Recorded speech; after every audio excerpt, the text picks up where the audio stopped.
cumprimentando a todos, eu declaro aberta a sessão e esclareço que nós temos hoje 240 processos em pauta. E atendendo a pedido do Dr. Jorge Berg, nós vamos então passar, o relator vai ler a conclusão do voto, vamos passar a palavra aos advogados inscritos e depois, eventual esclarecimento, nós prestamos. Do contrário, o voto fica à disposição para consulta, tá certo? Podemos começar. Número 32 da pauta, RO 1479-2011. Relator, doutora Neymar. Revisor, doutor Jorge.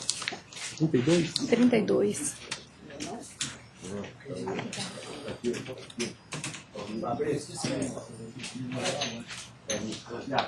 Eu esqueci de falar dos memoriais. Aproveitando que o advogado ainda não está composto, eu vou registrar aqui o recebimento dos memoriais nos processos 32, 52, 85, 117 e 216.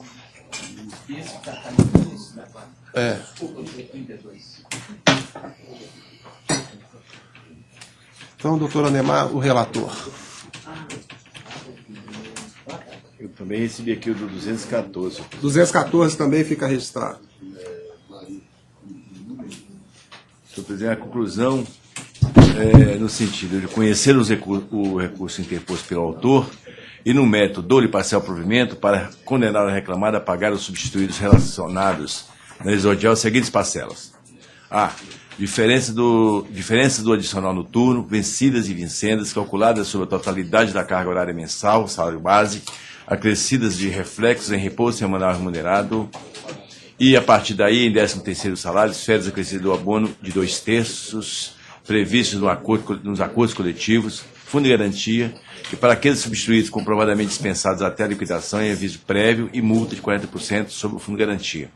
Diferença das parcelas pagas aos substituídos a título de participação nos lucros e resultados pela inclusão em sua base de cálculos das diferenças do adicional noturno, hora deferidas.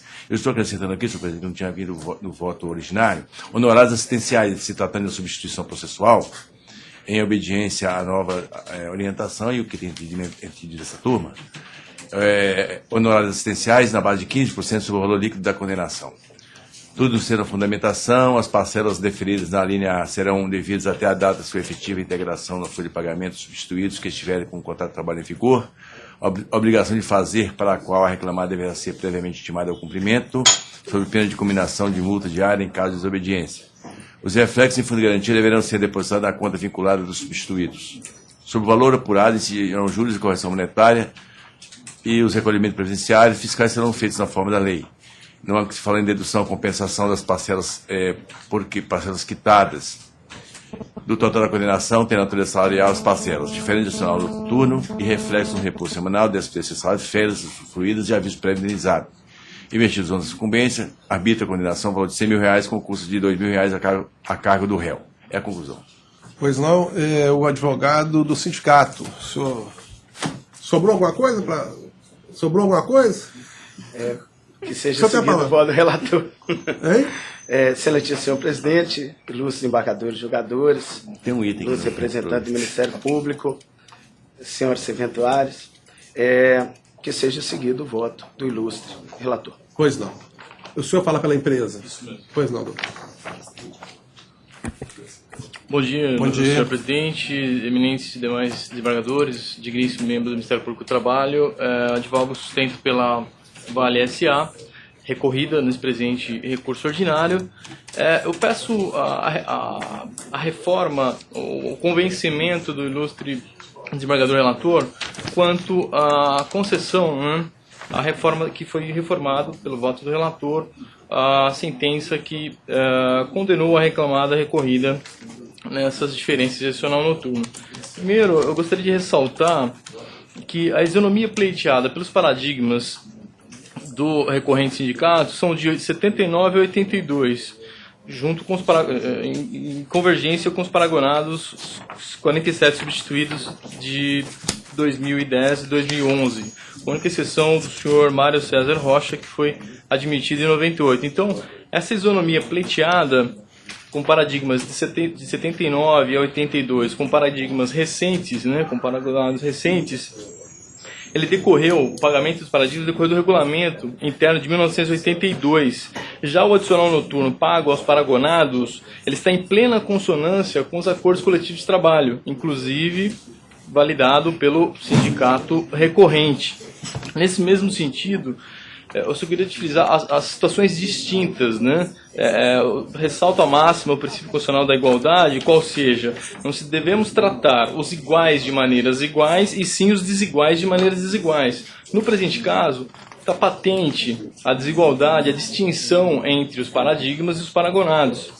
Nesse mesmo sentido, ressalto também que os paradigmas adviram de outras empresas sucedidas pela Vale, quais sejam Valep, Fosfértil, atualmente a Vale Fertilizantes, até nos idos de 1970, empresas de capital público.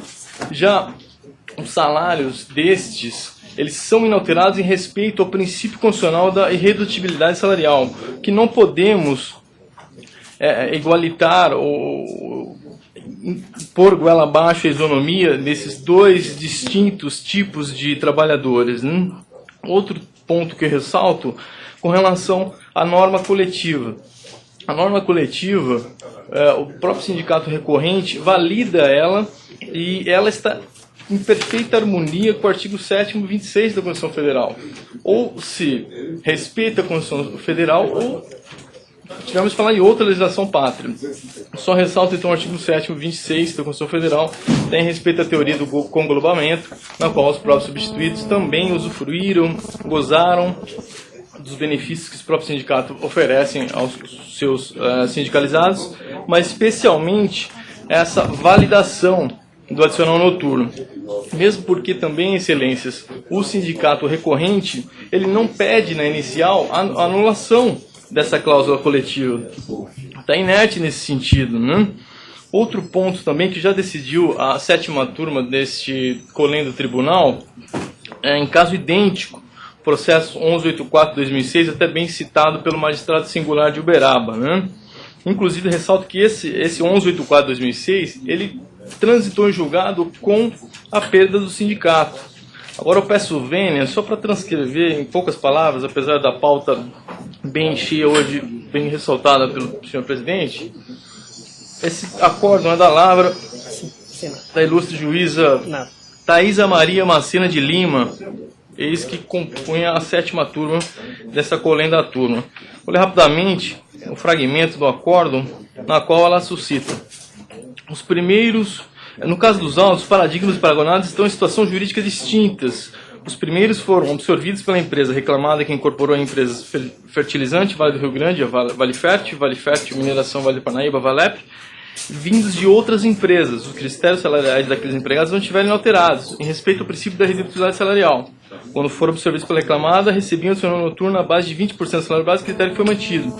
Aliado a isso, menciona que existe uma diferença temporal considerável entre o tempo do trabalho dos paradigmas e os paragonados.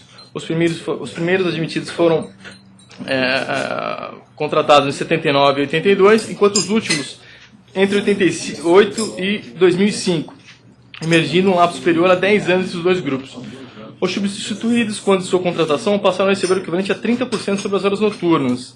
Essa prática não contraria o princípio isonômico, já que existem circunstâncias objetivas estabelecendo distinção entre os primeiros e os segundos, seja pela longa diferença de tempo de trabalho, seja pela forma como integraram os quadros da empresa. Então, fecho aspas, o caso suscitado na tribuna, excelências, caso idêntico a esse recurso ordinário interposto pelo sindicato autor. E nesse mesmo sentido, eu gostaria, apesar do nobre colega não ter suscitado, eu ressalto e enfrento os motivos do recurso ordinário do nobre colega, sendo que o juiz utilizou apenas um fragmento da sentença da reclamação trabalhista 341 de 2000. Não foi ipsis literis, como pretende a recorrente, né? As causas de pedido são distintas. Os empregados substituídos foram contratados em tempos diferentes. Não são o mesmo período. Outro aspecto, que esse processo trabalhista 341 de 2010, ele não transitou em julgado. Está pendente no Tribunal Superior do Trabalho de recurso para grave instrumento. Então, Os dois recursos que foram sustentados e citados pela sentença de origem, o primeiro não transitou em julgado, ainda que desfavorável à recorrida, está pendente de julgamento. O segundo, como bem citado, transitou em julgado e o sindicato perdeu, né? O outro aspecto é com relação, nesse mesmo sentido que o nobre colega sustenta que o magistrado está contraditório, está mudando o entendimento. Eu ressalto que o magistrado, com a devida vênia, ele não está eternamente vinculado aos seus entendimentos, àquele pensamento, mesmo porque o seu entendimento pode se mudar. No caso, a sentença 341 de 2010 ela é de agosto de 2010, do presente recurso, ora em tela, é de fevereiro de 2012. Gostaria de falar também quanto à impertinência da alegação de dumping social citada pelo 4º encontro da Enamatra, as folhas 12.165, pois não tem pertinência à causa. Quanto ao reflexo da participação dos lucros e resultados, PLR, eu friso a preclusão. O nobre colega não se atentou, abordou um recurso ordinário que o juízo singular não apreciou o reflexo das verbas do PLR, porém não embargou no momento oportuno e suscitou em sede de recurso ordinário. E por fim, gostaria de ressaltar também o aspecto probatório. Não desincumbiu o recorrente do seu ônus nos termos do artigo 818 CLT e 333.1 do CPC. À luz de todo exposto, o que eu peço? Eu peço que seja mantida incólume a respeitável sentença que julgou improcedentes os pedidos da reclamação trabalhista por medida do bom direito e da salutar justiça. Pois não. Algum esclarecimento? As questões estão todas abordadas no voto do relator. Tudo abordado, senhor presidente. E a questão não é nova também. A questão já é conhecida. Vossa Excelência, se quiser, eu posso deixar o voto. A emenda. E o terceiro juiz estão mantendo. Doutor Jorge Berg, de acordo, eu também estou de acordo, eu vou ler a emenda para Vossa Excelência. Sindicato, substituição ao processo. Aqui só fala dos honorários advocatícios.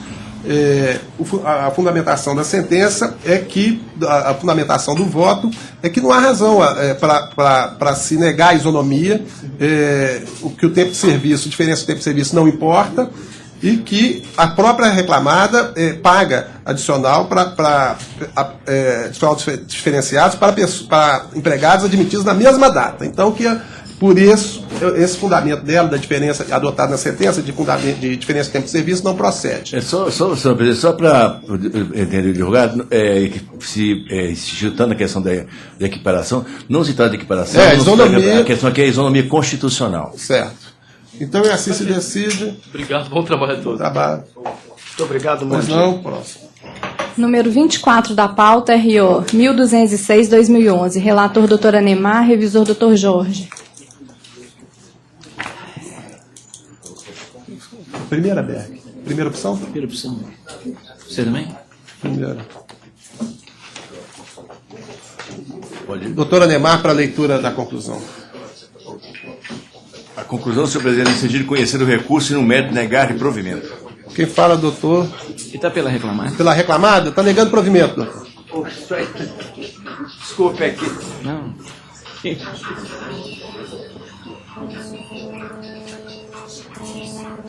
Desculpe, excelência.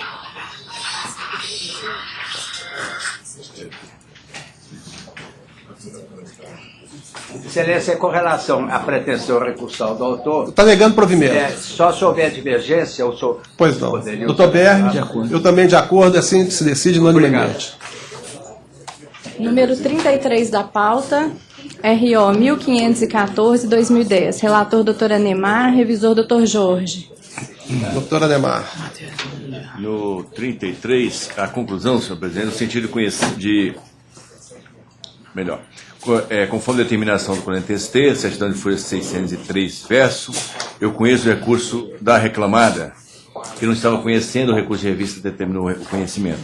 E no mérito estou dando parcial provimento para excluir da condenação as horas extras e reflexos decorrentes dos períodos em que o autor permaneceu nos alojamentos da empresa, conforme se apurar nos termos de fundamentação, parte integrante. Fica mantido da condenação ainda compatível. Pois não, com a palavra, doutor. Pois não, obrigado, senhor desembargador presidente, ilustre senhor desembargador, senhor procurador, senhora secretária. Senhor presidente, como bem ponderou sua excelência o doutor desembargador relator, esse processo volta à inteligência de vossa excelência, tendo em vista a determinação da egrégio TST. E quanto aos pontos abordados no recurso da empresa, senhor presidente, são pontos que a empresa, com a devida vênia de respeitar os posicionamentos em contrário, a empresa pede vênia para que sejam reconhecidas ali as ponderações colocadas, principalmente com relação ao problema do intervalo interjornada, senhor presidente, que evidentemente sustenta a empresa que tem apoio nas convenções coletivas de trabalho, e estas, por sua vez, têm apoio na Constituição Federal. E aqui a gente também, senhor presidente, lembra essa recente lei, cujo nome aqui eu me esqueci, que está regulamentando a profissão do motorista profissional. Por ali, e aqui também a empresa insiste como ponto de apoio, porque ali está previsto, inclusive, o fracionamento para aquelas jornadas que não ultrapassem a 4 horas. E nesses casos, senhor presidente, é público e notório que os motoristas rodoviários de ônibus, eles jamais dirigem mais de 4 horas consecutivas. Haja vista, até para que Vossa Excelência tenha um conhecimento, daqui a São Paulo, que o número de horas, eu não me recordo, 9, 10 horas, mas há 3 paradas, o que leva à inarredável conclusão de que eles não dirigem por mais de 4 horas. Então a empresa pede também, com base nessa recente determinação legal, que modifica inclusive a resolução do CONTRAN, que não está evidentemente ventilada no recurso, porque é mais recente, que seja também reconhecido a licitude do fracionamento do intervalo interjornada, que também mostra que se o CONTRAN tem aquela cuidado com a saúde, com a segurança, não iria, evidentemente, aprovar essa resolução quanto ao fracionamento do intervalo. Então, nesse aspecto, senhor presidente, espera a empresa que, dentro desses pontos colocados, seja também com a devida vênia, provido o recurso da empresa, não nesse ponto, mas como aqueles outros também colocados, que a empresa sempre tem trazido a apreciação de Vossa Excelência. E quanto à ponderação de Sua Excelência, o relator, para retirar da condenação as horas de alojamento, espera que seja mantido por esse egrégio colegiado. É o que se espera e muito obrigado. Pois não. Doutor Jorge Berg? Eu estou de acordo. Eu também estou. Essa Até questão já debatida aqui, eu até concordo com Vossa Excelência em relação às 3 paradas, mas vem a jurisprudência, nós aqui não questionamos súmula, não, achando que a melhor solução realmente, ainda que não a melhor, é a que mais agiliza os processos, é a decisão sumulada. Então nós estamos, por enquanto, continuando aplicando a súmula. E a empresa, infelizmente, não cumpria a súmula, porque exigia horas extras, por isso. Mas agora, nós estamos também insistindo agora nessa nova legislação. Pois é, mas só para acrescentar, sobre a nova legislação, eu entendo que a lei veio para melhorar, para ampliar e não para reduzir, sobretudo as normas relacionadas com a segurança, que é a jornada de segurança. E o intervalo aqui não está sendo reconhecido o fracionamento em razão da exigência de horas extras, que foi inclusive apuradas. Foram apuradas horas extras. Então é incompatível com o fracionamento. Tá, obrigado, bom dia. Bom dia. Com licença. Número 96 da pauta, RO 1071-2011. Relator Dr. Jorge, revisor Dr. Rogério. 9,6. 96, doutor Jorge. Muito bem.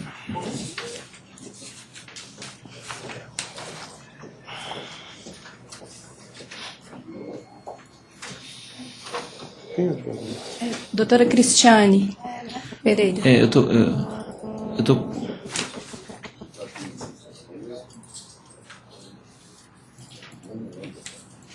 Ela fala por quem?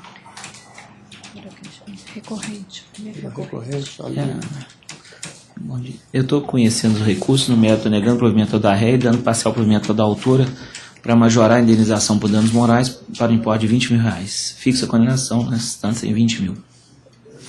Tá? A cresça Provendo para aumentar para 20 mil. Satisfaz? A cresça, tá? Excelência, eu peço sempre mais, né? Mas eu mas tenho o entendimento, já sei o entendimento da turma. Excelência. Eu estou de acordo, doutor Alemão? Justamente nesse sentido, senhor presidente, que eu entendo que como a gente não tem um parâmetro para fixar valor dependendo das coisas morais, sempre baseia na prova. Eu baseio numa questão objetiva, que é o valor transportado. A testemunha falou de 60 a 200. Eu estou propondo aqui que seja 60. Eu acompanho o relator da Taverna, eu acho que está... Mas é só mais uma proposta, não ficaria nesse caso. 20 mil reais eu acho que está de bom tamanho, porque até a gente... E sem contar, sobre que esse banco, os EDVs irem utilizar transporte de táxi. Hoje, gerente de banco... Precisa o Ministério Público. Hoje, gerente de banco... Já tem? Já tem, não tem? Doutor Jorge. Já tem? Aí tem ação civil pública também, né? Não sei se ainda. Então tá. Doutor Jorge, gerente de banco hoje é uma profissão de risco. Não você. Vimos aí recentemente, aí uma família inteira o gerente ficou refém em casa, enquanto o gerente estava... Por isso que essa minha quer dizer, uma situação dessa... De já ter o procedimento instaurado, que naturalmente, se não... Coisa vai ter a ação civil pública, e aí vai ter o dano moral coletivo. De qualquer forma, só que seja enviado, porque ainda que já tenha, para reflexão. Tá perfeito. Então determina-se a regressa... Trabalho. Não, basta o acordo, né? Cópia do acordo? Cópia do acordo, remessa de cópia do acordo para o Ministério Público, a decisão é unânime, viu, doutor? Essa condenação. Número 180 da pauta, RO 688-2011. Relator Dr. Rogério, revisor Dr. Anemar. 180. Mas tá aqui demais só. Multa de trânsito. Conheço os recursos interpostos no mérito, nego provimento ao do autor e dou parcial provimento ao da ré para permitir a dedução dos valores por ela efetivamente pagos relativamente às infrações noticiadas à folha 206 do montante devido ao autor, conforme se apurar a liquidação, mantém o valor da condenação, porque ainda é compatível. É o meu voto. A senhora fala por quem? Pelo autor, excelência. Pelo autor. Eu estou autorizando descontar as multas de trânsito. Ok. Excelentíssimo senhor desembargador presidente, demais componentes dessa egrégia turma. O caso aqui, na verdade, é em relação a um motorista que fazia excessiva jornada de trabalho, e o que não foi concedido, excelência, em primeira instância, foi a questão do assédio, dano moral, justamente em razão dessas cobranças, e entende o autor que justamente pela admissão da gravação, que inclusive reverteu a justa causa aplicada ao autor, seria então justamente esse o meio de prova capaz de oferecer, de comprovar o dano moral sofrido pelo autor. No mais, também com relação às horas extras, que existia o tacógrafo e respeitosamente contrário ao entendimento da sentença de primeira instância e também do ilustre relator, entende que esse tacógrafo também é um meio de controle de jornada do reclamante, razão pela qual pleiteia assim sejam deferidas as horas extras. No tocante às multas, a compensação das multas, pede com todo respeito seja mantida a respeitável de sentença de primeira instância, porque entende que seriam valores que não poderiam ser compensáveis. No mais, é o que se espera, excelência. Aqui trata-se de motorista profissional, jornada externa, nós seguimos a súmula, o tacógrafo isoladamente não é forma de controle, não é elemento de controle de jornada de empregado. E o assédio moral, o fato dele ter sido dispensado por justa causa e a penalidade excluída pela sentença não macula a intimidade, a boa fama do autor. Então, por isso, eu estou mantendo a sentença. E, tratando-se de motorista profissional, ele tem que cumprir pelo menos as leis de trânsito, né? E há previsão contratual e normativa de que, eu transcrevo aqui a norma coletiva, de que o motorista responde pelas multas que ele der, pelas infrações que ele causar. Doutor Anemar. Eu estou acompanhando o voto do relator. Doutor Bergo, a decisão é unânime. Obrigada, bom dia, excelência.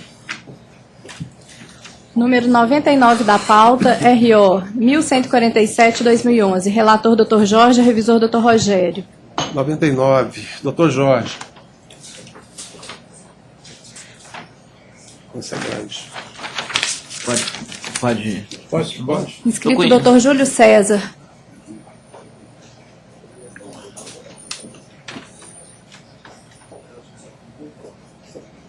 Eu estou conhecendo o recurso e no mérito negando provimento.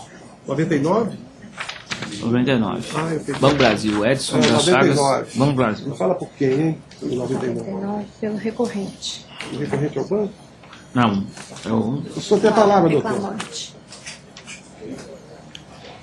Eu peguei o errado.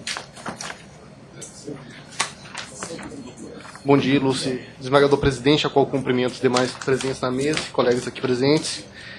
Data vem no voto do ilustre relator, ouso discordar, vez que, conforme se pode verificar nas provas dos autos, não há nada de prova que configure o exercício de função de confiança pelo autor no período que ele foi assistente no Banco do Brasil.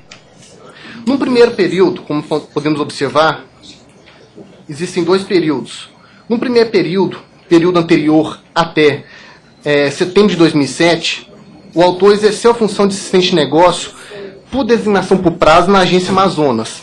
Conforme a prova dos autos, o autor comprovou os períodos que ele exerceu essa designação por prazo, certo? Os cartões de pontos restam anotados na jornada de 8 horas nesse período, e a testemunha Simone Sibeli deixou claro que no período, embora ele estivesse substituindo o assistente de negócio, ele continuava exercendo a função de escriturário.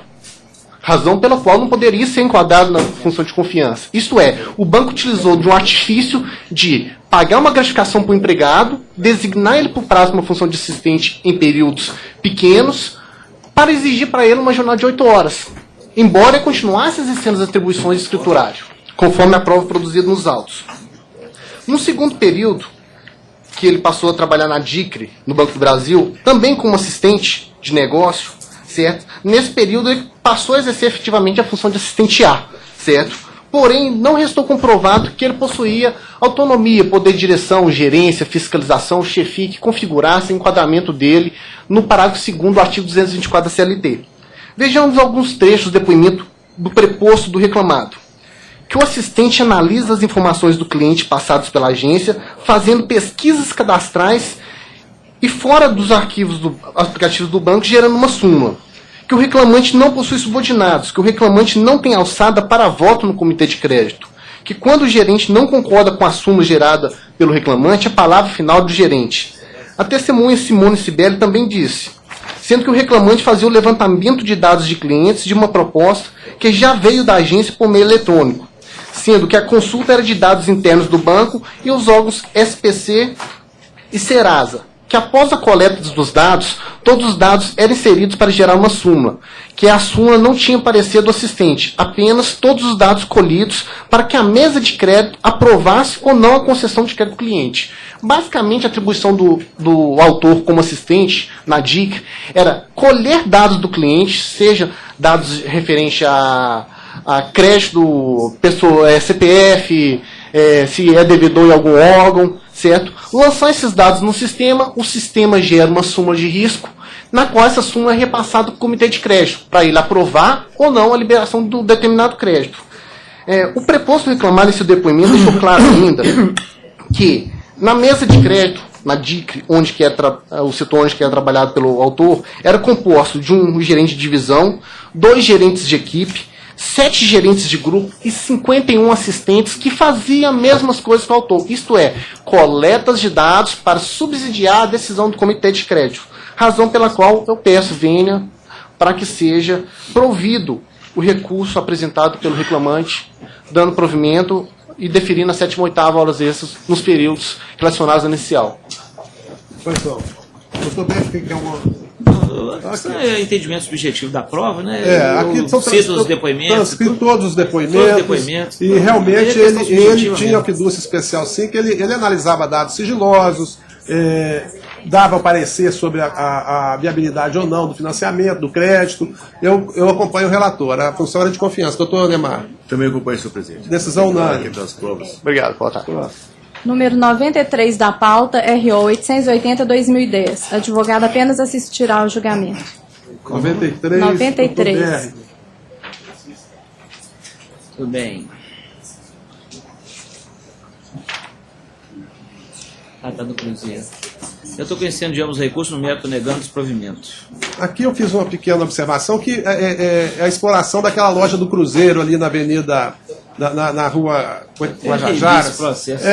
anteontem, mas pelo que eu entendi, é só... Eu acho que caberia aqui a responsabilidade do clube, porque vende produtos do Cruzeiro, vende... Eu estou aberto. Vende, Vai ser dele ou supervisionado por ele. A loja do Cruzeiro só vende produtos do Cruzeiro. Tanto que quem explorava a loja, romperam o contrato com o Cruzeiro, entrou outra pessoa para explorar a loja e ele reclamante continuou trabalhando. Aquele caso de substituição da interposta pessoa. Acho que cabe aqui a responsabilidade subsidiária do Cruzeiro. É muito longe de se tratar de franquia. Aqui. Não tem. Que ali é explorada na loja do Cruzeiro. Então, a conclusão fica conhecendo os recursos no meio da provimento parcial, o recurso do reclamante, para reconhecer a responsabilidade subsidiária do terceiro reclamado. Cruzeiro Esporte Pode Clube. ser unânime, eu acato a divergência. Pois não. Só ressalto que não tenho uma paixão pelo Cruzeiro, não, sou flamenguista. Pegou aí, né? Peguei. Então vamos lá. Número 118 da pauta, RO 1764-2011. Relator, Dr. Jorge. Revisor, Dr. Rogério. Inscrito, Dr. Arthur Moreira. 118, Dr. Jorge. 118. Matéria também já. Segundo recorrente. Conheço dos recursos, rejeito a exprimiidade de incompetência do X-Trabalho, de legitimidade passiva e de falta de interesse de agir, arguídos pela segunda ré, no método negando provimentos. Conheceu ou negou provimento? Gostaria de resguardar a palavra em caso de eventual voto divergente. Eu estou de acordo, doutor. Senhor presidente, eu só queria lembrar que observar que essa questão da integração do auxílio alimentação para efeito de aposentadoria daqueles que recebiam e cujo contrato previa que ela seria complementação, cai naquela nova J que determina que se integrem.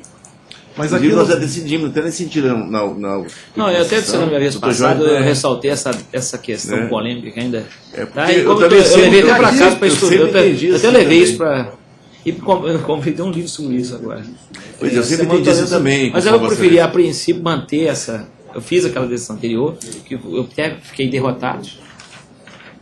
Você lembra que eu saí derrotado. Aí eu preferi acatar essa por enquanto, mas isso não quer dizer que eu o que eu quero dizer é o seguinte, esse meu posicionamento aqui agora. Eu até quero ver o que o TST vai. Eu tenho também, sempre entendi que isso tem natureza. Olha, semana passada. Antes daquela da semana passada, não sei se vocês lembram, que eu fiz um voto contrário, eu sei, Vossa Excelência entendeu de acordo com a súmula. Eu me parece que eu já tinha compreendido. Aí semana passada teve aquela outra coisa que nós seguimos essa súmula. Seguimos essa. Porque a 51... Aí eu preferi seguir a da semana passada, até porque nós ainda não formamos esse consenso.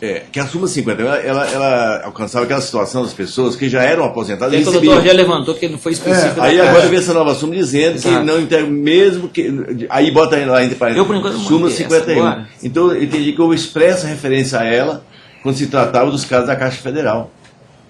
Eu continuo entendendo, como eu sustentei aqui na última sessão, essa súmula não faz referência expressa à Caixa, e a questão da Caixa ela é peculiar, porque desde a instituição dessa verba, ela sempre teve natureza indenizatória, funcionada a previsão orçamentária, mediante prestação depois, e tal. E essa, eu estou insistindo porque eu mudei o entendimento.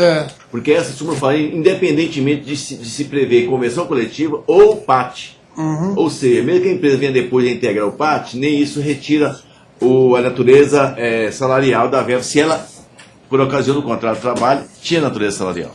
Então eu vou ficar... O que me suscitou dúvida foi esse levantamento.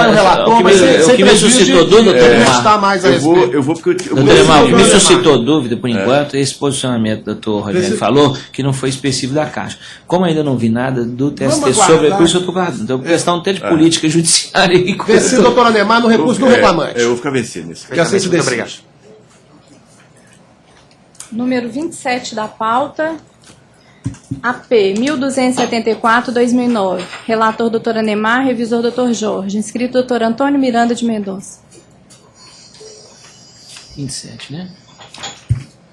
27.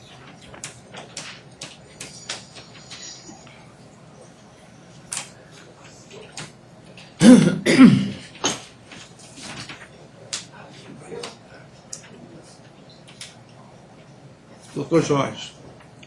Não, doutor Neymar. Doutora Neymar, desculpa. Eu estou conhecendo a petição, exceto no que diz respeito aos juros de correção monetária dos valores sacados, porque se tratou de uma inovação recursal. E no mérito estou negando provimento ao agravo da petição. Conhecendo o provimento, doutor Miranda. Senhor presidente, senhores desembargadores. Essa questão, o doutor Neymar deve ter examinado, como sempre examinou o processo. O reclamante pediu na petição inicial que lhe fossem deferidos as diferenças de 40% do fundo de garantia quando ele se aposentou em 1998. O pedido foi feito assim: 40% do fundo de garantia, letra F, folha 6 da inicial. 40% do fundo de garantia levantado por ocasião da aposentadoria, mais os valores corrigidos pela Justiça Federal e o valor aplicado de R$ 8.000 do FMP. A defesa veio e disse assim: de fato, o autor não recebeu os 40% relativo ao fundo de garantia, tendo em vista a concessão de sua aposentadoria. O reclamante pede, a defesa vem e fala: eu não paguei. Vem a sentença e diz o seguinte: o reclamante levantou os valores do seu FGTS sem o adicional de 40% quando se aposentou em 98. E conclui a sentença: defiro o pedido de diferença da multa fundiária, eu até não gosto dessa palavra, de 40% dos termos do pedido, letra F, folha 6, conforme liquidação de sentença. Isso se chama coisa julgada. Agora vem o perito, esse perito, ele se arvorou em julgador dentro da Justiça do Trabalho e, lamentavelmente, tem sido muito prestigiado. Ele já reformou uma coisa julgada em favor do Estado de Minas. Agora ele está reformando outra. Não é possível que isso que está aqui, porque o perito faz um primeiro cálculo e fala, são devidos os 40% do FGTS. Depois, no segundo cálculo, ele faz um somatório dos valores depositados e fala assim, é de se entender que os 40% foram pagos considerando esse valor que está aqui. Então, em nome deste princípio do enriquecimento sem causa, a Justiça reforma uma coisa julgada. Com todo respeito, eu acho que, ainda que tivesse pago, e não foi pago, houve um jogo de contas feito pelo perito, e o nobre juiz de primeiro grau foi nessa. Então, lamentavelmente, senhores desembargadores, eu acho que, ainda que tivesse existindo um enriquecimento sem causa, a coisa julgada tem que prevalecer, a menos que se reforme. Agora, não é admissível que numa fase de execução, um processo que... Esse agravo, nem impugnado não foi. Até o Estado de Minas acho que concluiu que é devida a parcela. Nem se impugnou esse recurso que nós estamos discutindo. Então, com todo respeito, eu acho que a coisa julgada tem que prevalecer, porque é princípio constitucional. E é dever da Justiça prestigiar a coisa julgada. Muito obrigado. Eu estou entendendo que não houve ofensa devido à vênia da ação e do recurso, não houve ofensa à coisa julgada, porque aqui a determinação é que haja o pagamento sobre as diferenças da multa de 40%. E o perito entender, não tem como fugir à apuração do perito, ao que a conclusão do perito, de que houve o depósito da multa de 40% com base em todo o fundo de garantia depositado, inclusive os valores sacados durante o curso do contrato de trabalho, que é a forma correta de calcular essa diferença. Eu, Data Vênia, não consegui vislumbrar essa... Se a condenação a indiferenças já pressupõe a dedução do que foi pago, né? Então, doutor BR, eu também estou de acordo, doutor. Decisão unânime. Número 216 da pauta, RO 262/2012, relator Dr. Rogério.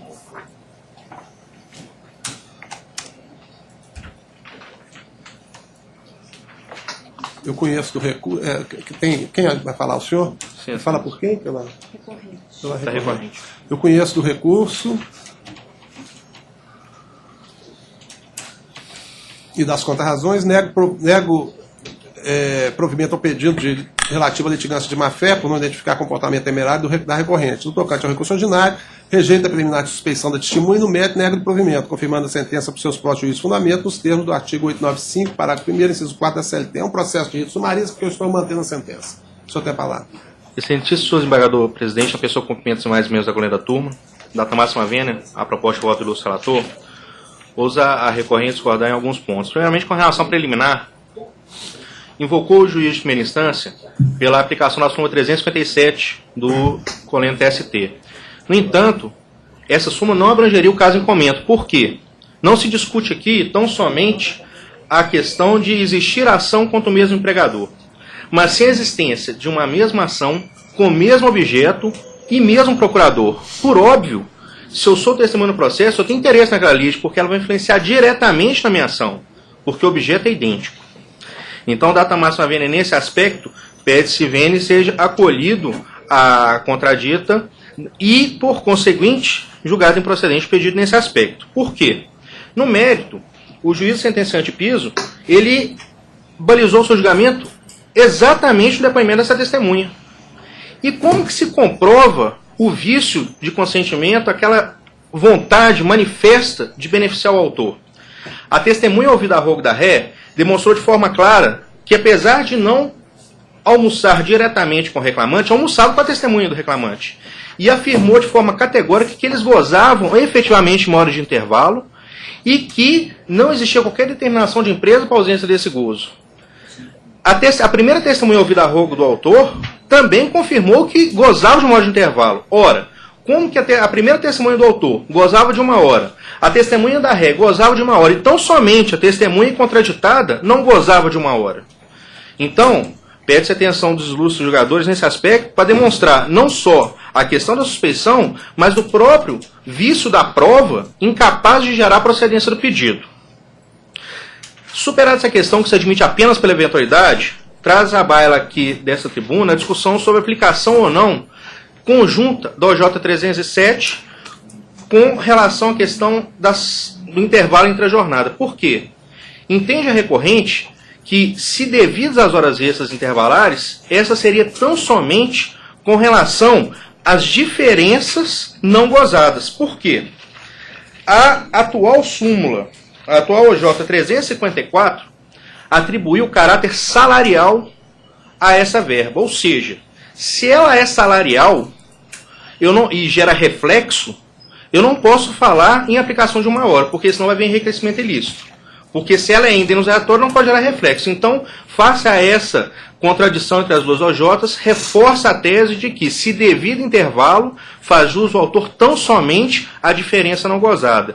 Então, face às questões trazidas dessa tribuna, pede-se vênia a proposta de voto do ilustre relator e seja provido na integralidade o recurso da hora recorrente. Pois não. Quanto à contradita de testemunha e o entendimento que prevalece nessa turma, eu particularmente sou muito rigoroso quando há prova de troca de favores, de que um beneficiou, depôs no processo do outro, o outro depôs no processo, mas aqui não é o caso, aqui é a mera suposição pelo fato de ser mesmo advogado e processos semelhantes. A turma aqui não acolhe, aplica a súmula e confirma a sentença nesse ponto. Quanto ao intervalo em si, tanto a testemunha Marcelo Cunha Amaral quanto a Adalto Domingues confirmaram que no período em que ele cumpriu a jornada de 12 por 36, ele tinha de 10 a 15 minutos de refeição, que era o tempo exato para almoçar. Então eu estou mantendo o voto, doutora Neymar. Eu acompanho. Doutor Berco, decisão é unânime. Muito obrigado, excelência, um bom dia e bom trabalho. Número 234 da pauta. 234. Exceção de suspeição 1018-2011-043. Relator, doutor Rogério. Relator, doutor Rogério. Senhor presidente, só uma questão de ordem aqui. Foram postas diversas... Acho que pelo que eu contei eram 47, agora parece que já entrou mais, né? Pois eu recebi pelo menos uma... Vossa Excelência declinou lá, entendeu que havia porque houve uma... Parece que a primeira delas foi distribuída para Fernando Rios. Fernando Rios, né? Isso mesmo. Desembargador. E eu estou entendendo que haveria uma prevenção nesse caso. Eu meditei muito nesse assunto, pensei demais nisso e conversei com o próprio Fernando. Agora, aqui eles entraram, como não poderia deixar de ser, em nome dos reclamantes. Quem está arguindo a suspeição é deles, da Silva Santos e outros. Então, a parte não é a mesma. A matéria discutida é a mesma. Não é? E essa questão é uma questão que está realmente causando assim, um certo reboliço no tribunal, porque foram, por enquanto, 47, mas parece que vem mais. E já houve a tentativa, parece que o corregedor já esteve lá, fiquei sabendo ontem, Paulo Cifuentes me disse, que foi acompanhando o Bolívar, o corregedor, para tentar compor lá os ânimos exaltados, aquela coisa toda, mas que não teve sucesso. Presidente, que ontem chegou uma para mim também. Chegou para você. Todos nós estamos recebendo. A princípio, sabendo que Vossa Excelência tinha declinado da competência para o juiz que primeiro conheceu desse caso, que foi o doutor Fernando Rios, eu examinei o caso, conversei com o próprio Fernando Rios, parece que outras turmas já julgaram, não há identidade de parte, a matéria é a mesma, mas as partes, a parte autora não é a mesma. Não é? Aqui, Denis da Silva Santos e outros. Então, a rigor não seria o caso de previsão, a rigor em razão a questão que é o mesmo juiz, a mesma vara, os mesmos advogados, ou seja... Pois é, mas aí eu preferi não tomar essa providência com a Excelência tomou, porque vai conturbar ainda mais. Você já é conturbado, tá? Já são 7 volumes, já é uma... E outros estão julgando, o doutor Paulo Maurício já julgou na primeira turma. Você fez alusão à nona turma, primeira turma. Já tem outras turmas que já vai julgaram. acontecer, pode ser que uma delas, ou algumas delas são... Eu acho que isso aqui é interessante, que eu sou colega de turma dos 2 advogados. Eu ainda falei com o doutor Ricardo chegou e falou: doutor Adriano chegar em sexta, compõe isso aí. Porque é uma situação desagradável. Daqui a pouco eu vou me dar para o suspeito para julgar isso aqui. Ontem a minha assessora veio conversar sobre isso e eu, assim, não vou nem prejudicar porque nenhum, é uma situação... essa situação. É uma situação extremamente desagradável. O tribunal já se empenhou, o corregedor já esteve lá em Uberlândia, acompanhado do Dr. Paulo Cifuentes, ex-presidente do tribunal, para tentar compor, para ver se... Mas não teve jeito. Agora está aí 2 advogados, estão cada um debatendo a sua tese. Já entrou a Matra, o advogado dos expedientes quer que notifique o AB, que notifique CNJ, a coisa vai tomando proporções e o caso, a meu ver, é singelo. Me parece ser singelo. Não é? Senhor presidente, só um esclarecimento. Tirando a amor do debate, assim, paixão do debate. A questão é orgulho ferido. Sobre uma questão, a questão da incompetência, que está sendo arguída, tem uma súmula do STJ, 235, que fala assim: a conexão não determina a reunião dos processos se um deles já foi julgado. E esse da 9ª turma já foi julgado. Já foi julgado. Então é a súmula do STJ que se aplica à matéria de direito. Uhum. Apenas também a guisa de esclarecimento, não há trânsito em julgado de nenhuma decisão. Não há. Então Senhor presidente, só por uma questão de ordem, a minha sustentação oral ela vai se ater a reiterar o pedido de vista dos 7 volumes dos autos a quais eu não tive acesso. Eu vou examinar isso em primeiro lugar, pelo seguinte: eu tenho, pelo ambos os advogados, doutor Ricardo, doutor Adriano, nós 5 anos de faculdade, não é? aquela amizade que sempre nos uniu e muita admiração por ambos, não é? Então eu recebi a petição do doutor Adriano e indeferi pelo seguinte: o primeiro pedido o juiz já deu vista para a parte, já deu vista para os advogados. Eu não quero vista, porque a situação lá está tão tensa que até vista eles recusam. Então essa vista já foi concedida e foi recusada, não quero vista. Agora, sexta-feira, o doutor Adriano entra com nova petição apócrifa, não está assinada, não conheci. Agora eu deixo a critério da turma. Eu realmente não quero, não há nada de... Porque parece que há uma... Porque sempre que eu já tive problema com advogado também, acho que todo juiz tem. Não é porque a questão o contato é muito próximo e tal, já tive problema e já houve reclamação correcional contra mim, eu me defendi como pude e tal. E eu sempre entendi que na magistratura não há espírito de corpo, e não há mesmo. Na OAB há. Sabe? Então a gente vê que a OAB veste a camisa do advogado, defende. A magistratura não, o advogado, o juiz é largado aí à própria sorte. Então aqui a questão aqui é exclusivamente técnica, não há nada a questão é singela, é uma questão técnica, sabe? E há realmente, como o doutor Paulo Cifuentes que chegou lá, que é um conciliador nato, não consegui. Sentei com o advogado, conheço os advogados, sentei com o juiz, mas a questão lá, ninguém quer saber de conciliar. Ninguém. Não é? Então, a questão fica difícil. A vista foi concedida, recusada. A petição que veio sexta-feira, apócrifa. Então, eu estou mantendo. Agora eu deixo a critério da turma, porque o doutor está insistindo. Eu também não conheço, não, senhor presidente. Doutor Berto, então... Continuo insistindo na minha sustentação oral, vai continuar se atendo a isso, até porque eu não tive acesso aos autos. O pedido foi feito nessa instância. A petição, ainda que não esteja assinada, ela está pelo menos tem origem. É conhecido do desembargador relator, com toda certeza. Ela está pelo menos, se a última folha não está assinada, todas as outras estão rubricadas. Curioso é isso. E é da mesma origem. Mais do que isso, o doutor Anemar se referiu ao feito em que Sua Excelência declinou da competência, entendendo que há prevenção, e há prevenção até porque os outros que são referidos por Sua Excelência, o desembargador presidente, são os advogados recipientes, não são outras pessoas. E mais, o primeiro documento que instrui, isso é a única questão que eu fiz, e tive a oportunidade nesses 7 volumes, e agora, antes da sessão, de manusear os autos, o primeiro documento que instrui o feito é aquele que instrui o feito originário, o incidente originário que dá afeto ao desembargador Fernando Rios na 9ª turma.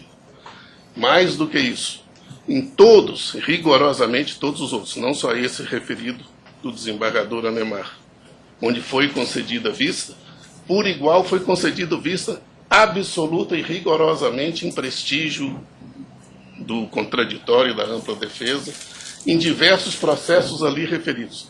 Trago mais, de semana passada para cá, ou seja, desde a nossa última manifestação, a 9ª turma no feito 2134 também concedeu vista. Ainda em sessão, na semana passada, estava presente o doutor Ricardo. A doutora Mônica Sete retirou de pauta, feito que já estava em pauta, e também concedeu vista dos autos para que as partes se manifestassem. Mais do que isso, a 8ª turma, tendo a desembargadora Denise Alves Horta como relatora, no feito 0044-2012, ela concedeu vista, sendo que a nossa petição, com o pedido de subestabelecimento e o pedido de vista eram contemporâneos, ou seja, ela concedeu vista independentemente do pedido. Então, não tenho seguramente nenhuma condição, e eu acho que independentemente de qualquer formalidade, até porque o processo do trabalho ele é presidido e informado pelo princípio, eu acho que ímpar da informalidade, é que se reitera o pedido de vista dessa tribuna. Ele foi feito, ele foi declinado. São 2 petições, não é apenas uma, e que se reitera nessa sessão para que se possa prestigiar a garantia constitucional do contraditório e da ampla defesa, que, pelo menos nessa passagem, não estaria sendo consagrado. São com essas considerações que se reitera o pedido de vista, e tão somente isso. Doutor Ricardo. Excelentíssimo senhor presidente, eminentes desembargadores, já foram julgados 6 processos. Já a matéria é a mesma, repetição, todos eles têm o mesmo corpo da petição, a petição é a mesma, só se troca o preâmbulo, substituindo as partes. Então, não há razão para se adiar. Data vênia não há. Com relação à competência, eu volto a insistir na súmula 235 do STJ, a conexão não determina a reunião dos processos se um deles já foi julgado. E um já foi julgado. Esse para o qual se pede a conexão já foi julgado, então não há razão. O juiz não tem nenhum interesse nesse processo dos recipientes. Não tem nenhum interesse, não há razão para conciliar, até porque ele não tem absolutamente, o interesse dele é profissional, é simplesmente exercer o cargo, a função de juiz e julgar os processos que estão afetos à competência dele. Então não há que se falar em mágoa, absolutamente, não há nada disso. Então pede-se que seja então rejeitada a exceção de suspeição. Pois não. Então, preliminarmente, eu registro que, reiterada da tribuna pelo advogado dos recipientes, o pedido de vista, a Igreja Turma, por unanimidade, manteve as decisões anteriores do relator. E, passando à questão, eu estou abordando aqui as admissões de litispendência e coisa julgada, estou rejeitando pelos fundamentos que eu já declinei aqui. E no mérito, a questão, como eu já disse, é singela, ela se limita à aplicação dos princípios do juízo natural, do livre convencimento motivado e do duplo grau de jurisdição. O juiz está aplicando a lei da forma que lhe parece conveniente. Se está desagradando advogados, o advogado recorre, o tribunal decide se mantém multa, se não mantém multa, porque a alegação é que o juiz não tem parcialidade porque tem uma quizila pessoal com os procuradores, não com a parte, com os procuradores, que vem aplicando multa por litigância de má-fé, que vem cometendo, cerceando defesa, e o próprio corregedor já esteve lá e não identificou desvio de procedimento algum, porque se houvesse desvio de procedimento, seria questão de correção, não há. E questão de erro de julgamento ou eventual discordância da parte quanto ao direito aplicado pelo juiz, matéria recursal, questão que se resolve pela via recursal ordinária. Então eu estou conhecendo e afastando a preliminar de litispendência conjugada e, no mérito, rejeito a exceção e determino o regular prosseguimento da reclamação trabalhista número 1018-35-2011, 5030043. É o meu voto. Doutora Nemar. Senhor presidente, eu vou retomar essa questão inclusive é objeto de requerimento do juiz excepto, no sentido da reunião dos processos para que haja unidade de julgamento. A questão de se tratar de partes diferentes, como você também bem ressaltou, na verdade são advogados e não as partes que estão nesse litígio. Então eu entendi, ainda assim, observando a questão do impedimento de que se reúne o processo quando um deles é julgado, supõe-se que haja um processo. Agora, quando há inúmeros processos, nada impede que o que ainda não foi julgado seja reunido com outros que ainda não foram julgados. Eu não vejo esse problema. Ao contrário, eu viria até uma forma de garantir a celeridade, a unidade e uma ordem processual. Porque aí sim a parte, vamos que 3 ou 4 ou 5 sejam julgados procedentes e a outras tantas improcedentes. Vai trazer um tumulto muito maior. Como a maioria ainda não foi julgada, eu entendo que poderia haver. Eu gostaria de ficar, então, vencido nessa matéria relativa à prevenção. Eu realmente fiquei tentado, até porque já havia o precedente de Vossa Excelência, que já havia remetido, e eu fiquei tentado em trilhar também essa linha de entendimento, mas diante aí conversei lá. Em nome de tudo isso, há reunião de execução, há reunião de processo quando... Mas eu acho que cada processo tem 7 volumes, nossa senhora. E apenas uma questão de ordem, senhor presidente, o feito que o desembargador Anemar declinou, ele já foi recebido e já foi processado, ou seja, já há ato do desembargador Fernando nele, ou seja, não houve nenhum conflito de competência negativo que teria sido suscitado. Mas eu consultei o Fernando e haverá nos próximos, porque ele disse que não vai mais aceitar. Eu falei, eu posso mandar, mas ele disse que não, e parece que o Zé Murilo também mandou não sei. Na turma do doutor Fernando, me parece que há um conflito, sim. Pois é, ele falou que há conflito. Já existe um, sim. Eu consultei o Fernando, então o que eu quero, eu acho uma situação tão simples, essa questão, como o próprio doutor Anemar, que já conhece o caso, que examinou, a questão é de advogado com juiz, e não de parte com juiz. Então, não se insere nas hipóteses do artigo 135 do CPC. A hipótese não é de suspeição, não é de... A questão é como eu disse, aplicou multa lá, cerceou a defesa, recorre, o tribunal reforma, se for o caso, ou mantém. A questão é... Dr. Berg. Então, assim se decide, por maioria, ficando parcialmente vencido, doutor Anemar, quanto à arguição de litispendência, né? Ou de prevenção. Que declarava quanto à prevenção. Falou pelo juiz, né, doutor Ricardo? Pelo juiz ou pela Mata? Pela Mata. Número 122 da pauta. Agravo de petição 1860-2011. Relator Dr. Jorge, revisor Dr. Rogério. Inscrito Dr. Tiago. Você registra aquela questão da vista. Eu não vou postar no voto, porque eu já não voto na instância especificada. Só que a turma... Doutor Tiago. Doutor Tiago tem a palavra, conheceu e negou. Excelentíssimo desembargador, presidente dessa colenda turma, ilustres desembargadores que acompanham, ilustre membro do parquê, senhores servidores, demais colegas aqui presentes. Senhor presidente, um dos elementos mais caros para o paradigma de Estado democrático de direito é a segurança jurídica. E me parece que, nesse caso, a segurança jurídica é ferida de morte. Trata-se de um feito oriundo de uma reclamatória trabalhista proposta por José de Oliveira contra a Metalúrgica Triângulo S.A. No meio dessa demanda trabalhista, senhor presidente, se desconsidera a personalidade jurídica e se inclui uma empresa falida.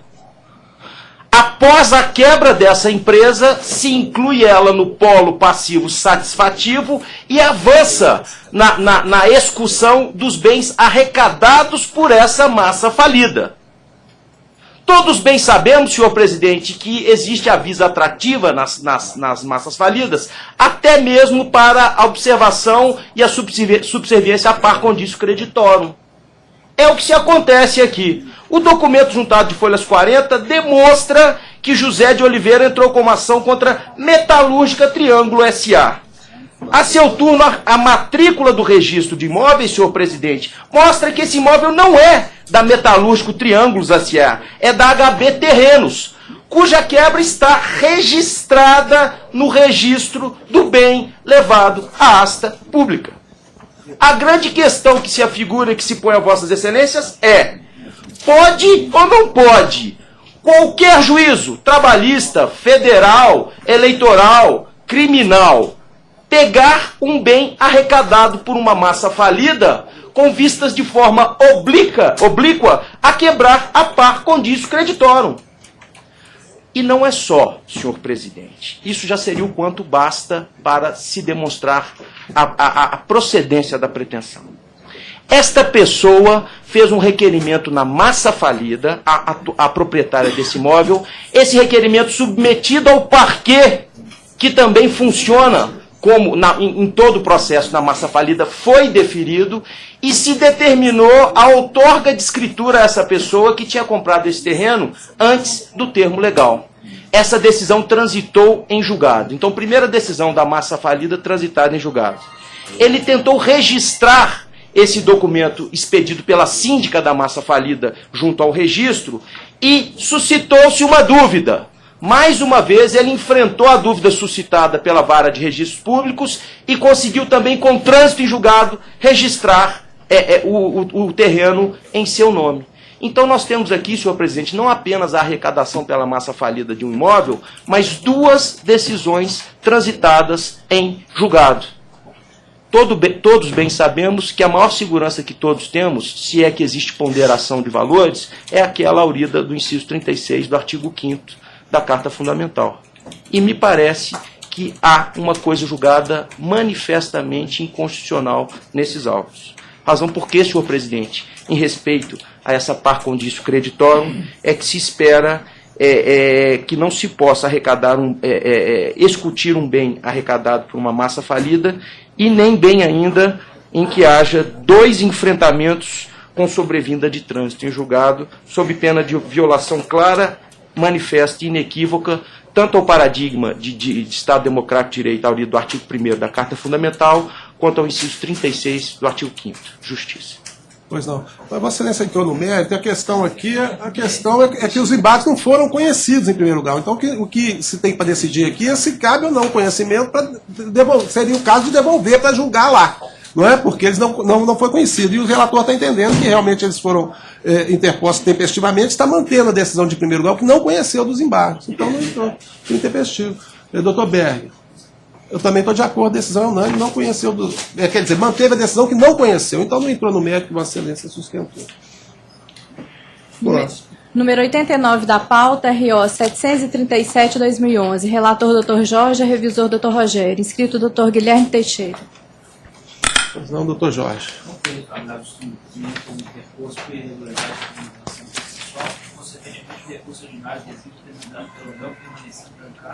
Não sendo admitido.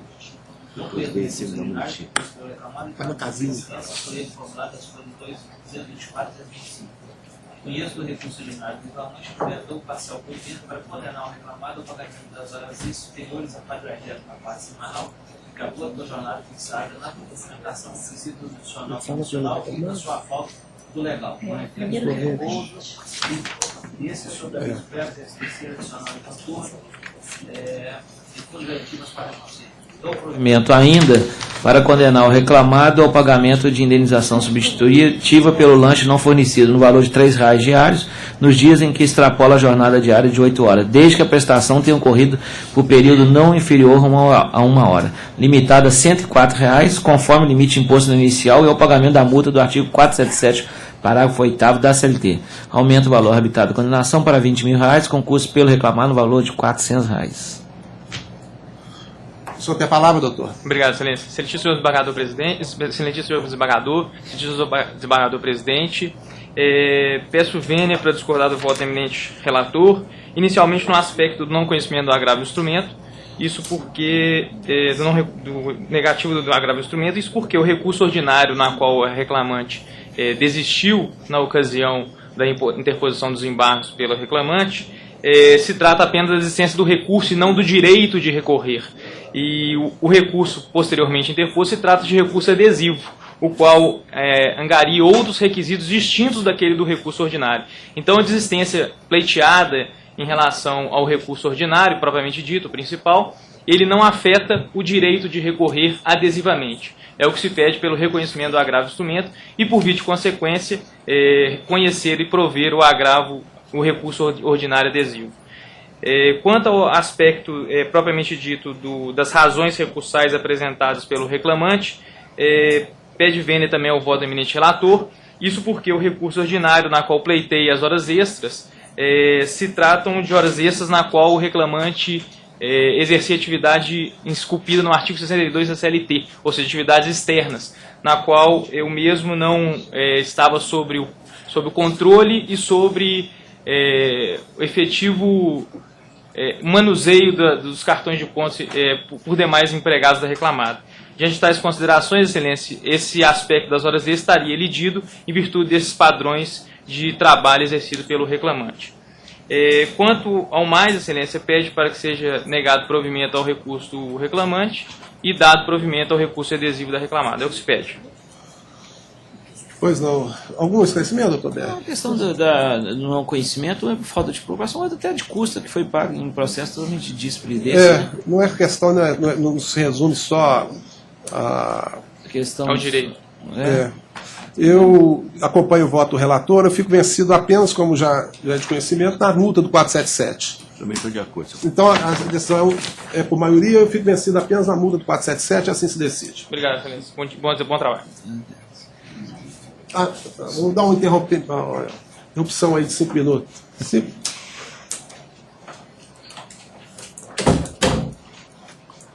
Qual que é o caso? Tira a paixão. Coisa simples. Coisa simples. Não compara na recorde. Uma questão em si, facinho, não tem consistência nenhuma doutrinária, né? Essa petição que eu não conheci, ele veio, ele quer chamar a dele, tem que comunicar a dele, tem que comunicar a CNJ, tem que comunicar o Ministério Público, fazendo tempestade em copo d'água. Muito pior que isso, leva os de fora, que nós arrumamos bicho, usando câmara. Agora, esse juiz, se fosse eu, na pele desse juiz, eu já tinha declarado suspeito há muito tempo, no foro íntimo, ele se declarou suspeito no caso. Que a advogada de Estado foi lá e disse, suspeição por um. Mas poderia ser, mas também comprou a briga. E é mais compensa na distribuição. Hoje, você comprar paz é melhor que comprar briga. Agora, Berg, eu já estou com outro lá, vou pôr na pauta. Chegou ontem, viu? Meu, vou pôr na pauta, já está pronto lá, vai apresentar na próxima pauta. Próximo número 7, tá? Esse 7 aqui eu tenho uma dúvida. Qual foi o dano estético? O Geraldo 7 está aí, número 7 da pauta. Acho que não deve estar não, porque não tinha. 7? Então me passa. A senadora não sempre está. Saber que dano estético. Pode me dar aqui. Dano estético é esse.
Pois bem, pode apregoar o 7, por favor. Número 7 da pauta, RO 525/2011, relator doutor Anemar, revisor doutor Jorge, inscrito doutor Michelangelo. Pois não, doutor Anemar.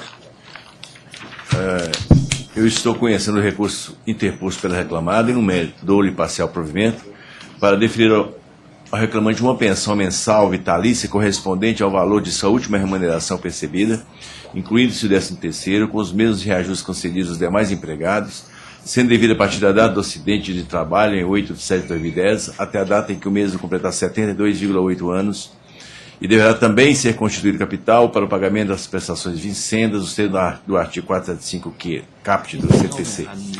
Mantido o valor da condenação, porque é compatível, tudo no sendo da fundamentação. Estou aqui mandando os ofícios no sendo da recomendação conjunta número 2 e do GP e CGJT de 28 de outubro de 2011.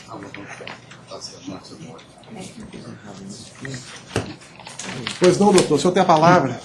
Meritíssimo. O senhor fala pela cooperativa, né? Ou pelo empregado? Pela cooperativa. Pois não. Meritíssimo juiz, desembargador, presidente dessa outra turma, a quem eu peço licença para saudar todos os demais componentes dessa igreja mesmo. Nada obstante o voto sempre brilhante do ilustre relator, Recorrentes são os dois, a cooperativa e o reclamante. há algo mais a reformar, dada vênia, no julgamento de primeira instância.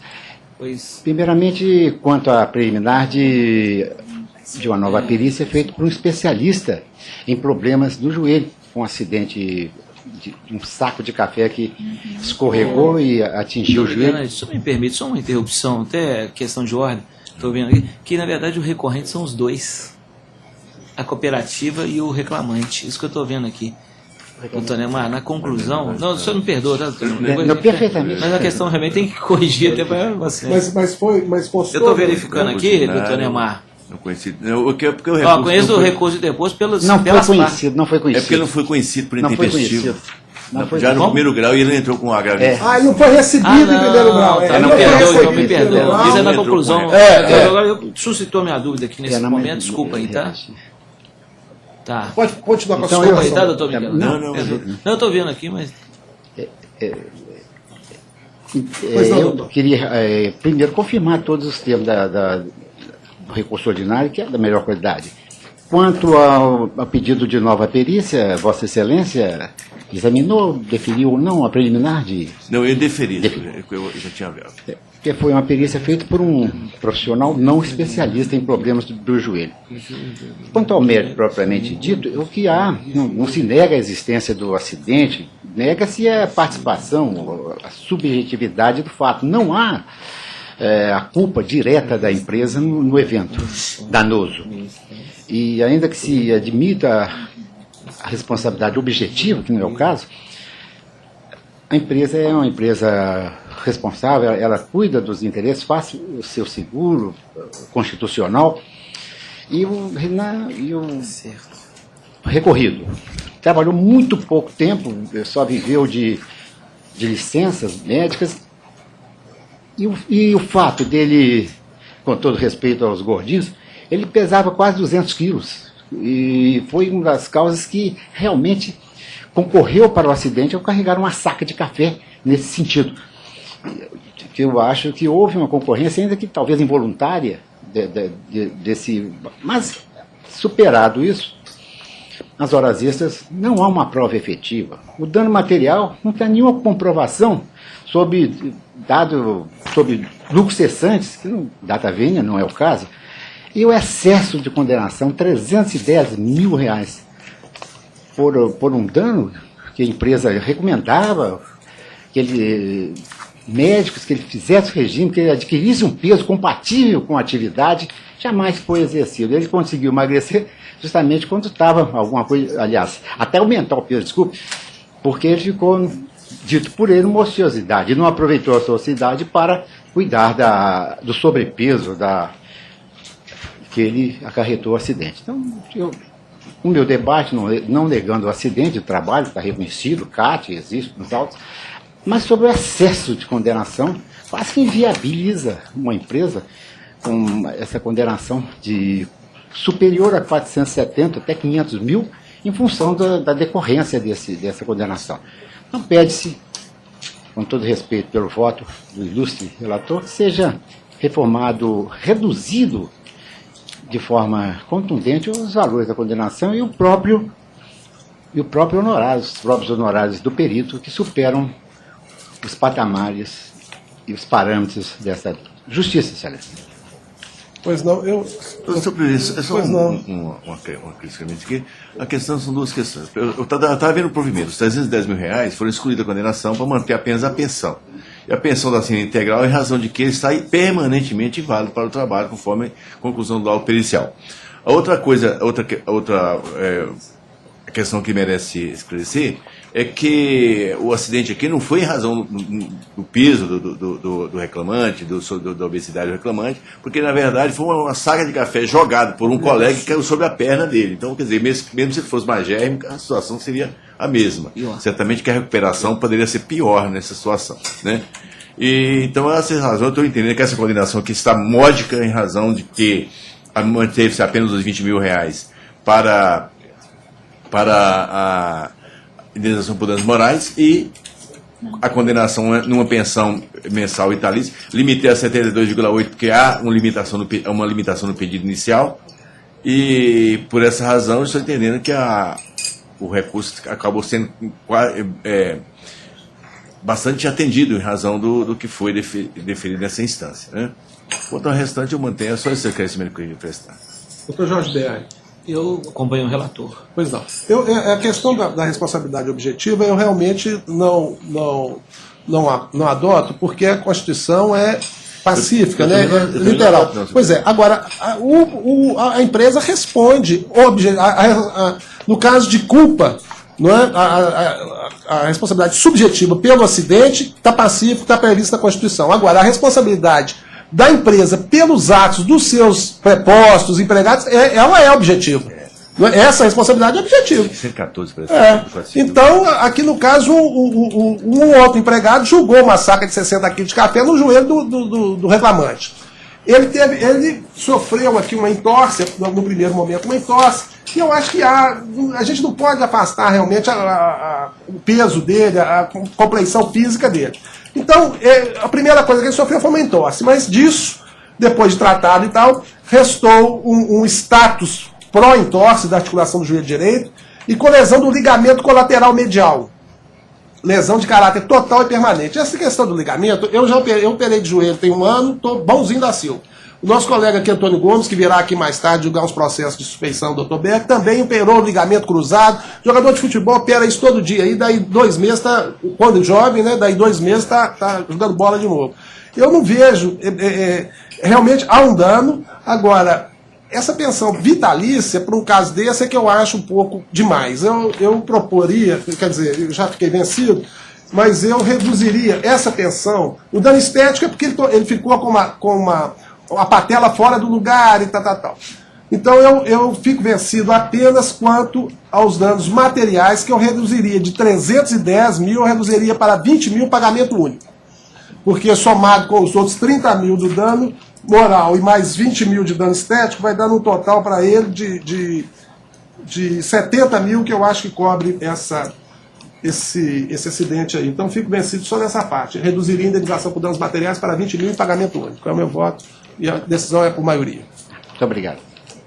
Número 85 da pauta, RO 604/2009. Relator Dr. Jorge, revisor Dr. Rogério, inscrito Dr. Marcos. 85, doutor Anemar. Doutor Jorge? Doutor Jorge. Causa própria, né, doutor Marcos? Sim, senhor, doutor.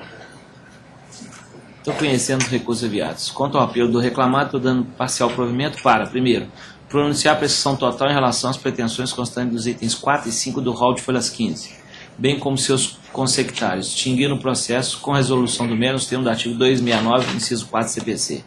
Prejudicada a análise dos seguintes tópicos do recurso: contradição dos fundamentos da sentença a respeito da precisão declarada e a parte dispositiva que mandou por a diferença a partir a partir das datas declinadas no documento de folhas 255, folhas 1478 a 1492, e inexistência de promoção antecipada no período em que o recorrido exerceu o cargo de advogado substituto escriturário, folhas 1492 e 1497. Quanto ao apelo do reclamante, eu estou rejeitando a arguição de prescrição internada do Fundo de Garantia e, no mérito, dando parcial provimento para, primeiro, sanar erro material na decisão de folhas 1512 e 1514, excluindo do julgado o indeferimento dos reflexos dos anuênios, ajuda à alimentação, cesta de alimentação e diferenças em função de promoções em licença-prêmio. B. Fixar como marco prescricional dos pleitos incertos na ação de protesto social, folhas 39, a data de 4 de junho de 2002. C. Deferir os reflexos das diferenças intertícios das promoções, item 2 das folhas 1438 em licenças-prêmio. Mantém o valor da condenação porque ainda é compatível. Só para, em resumo, a matéria toda que PSC, mas a matéria em si, de direito, é toda conhecida já da turma, então você... O senhor tem a palavra, doutor. Excelências, a respeito da prescrição total, há Peraí. Vossa Excelência declarou a prescrição total do pleito dos interstícios? Do constante do item 4 e 5 do rol de folhas 15, isso mesmo, né? 4 e 5 de folhas 15, dá uma olhadinha, por favor. Deixa só enquanto. Eu te falo já qual que é. Só um minutinho aqui. O 6 foi definido, então? Foi. Eu gostaria então, que fosse revisto o indeferimento do item 4 e 5, porque restou comprovada a exaustão nos autos que o autor, com o fato de não ter sido registrado corretamente a função de advogado no registro funcional dele, a promoção por merecimento e por antiguidade no banco, ela só decorre do registro funcional. E o autor ficou preterido da promoção por merecimento, quando outras pessoas que exerciam a função de advogado, elas eram promovidas, independente de ser advogado substituto, advogado do quadro que existia anteriormente, depois foi modificado para quadro comissionado a partir de 99, estava escrito advogado, a promoção por merecimento ocorreria de 2 em 2 anos. E o fato do autor ter trabalhado na condição de advogado desde 1995, que restou provado, inclusive, por uma declaração assinada pelo próprio departamento jurídico do banco, que está acostada aos autos. Até o resto do contrato de trabalho que encerrou em 2007, ele foi prejudicado porque essas promoções que deveriam ter ocorrido lá de 2 em 2 anos, por merecimento, não o foram, e sim de 3 em 3 por antiguidade. Então, eu gostaria que fosse reformado o voto do relator para deferir também os pedidos dos itens 4 e 5, mantendo o resto do julgado, principalmente no que toca a questão da prescrição total que o banco invoca. Eu gostaria de só dispor para Vossas Excelências que não pode se aplicar a súmula de prescrição total, porque o autor tomou cuidado na inicial de pedir ao banco que juntasse aos autos um comprovante de quando foi instituído esse quadro de promoções, quando que foi, se foi no momento do contrato de trabalho, da assinatura do contrato de trabalho, ou se foi depois. O banco não trouxe aos autos nenhum processo, porque o banco tem mania de aquilo que foi feito no contrato inicial de trabalho, depois ele leva para o acordo coletivo, depois suprime do acordo coletivo para dizer, não, aquilo era acordo coletivo, só vigorou na vigência do acordo coletivo. E a CTPS do autor acostada aos autos, lá está escrito na folha 18, no momento do contrato de trabalho, está escrito lá na folha 19. Cargo, básico 1, carreira administrativa. Ou seja, o básico 1 atualmente mudou de nome, andou mudando de nome, é o E1, que quem é contratado hoje inclusive já até mudou de nome, não se chama mais E1, da carreira administrativa. Quando está escrito remuneração especificada, tanto mais quinquênios, que depois também transformou em anuênio. Ou seja, o cargo básico 1 está aqui e tem que cumprir os normativos do banco.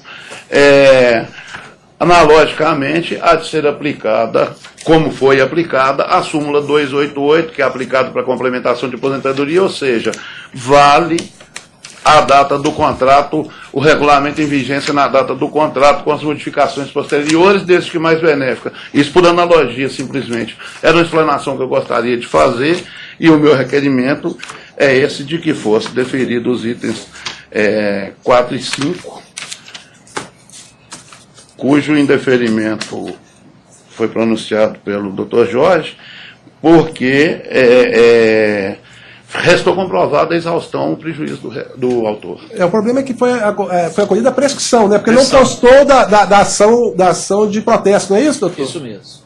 Não constou do protesto judicial, parece que está fora do protesto. Não constou do protesto. Excelência, pela ordem, deixa eu ver se a localização de prescrição, que constou sim. Constou sim.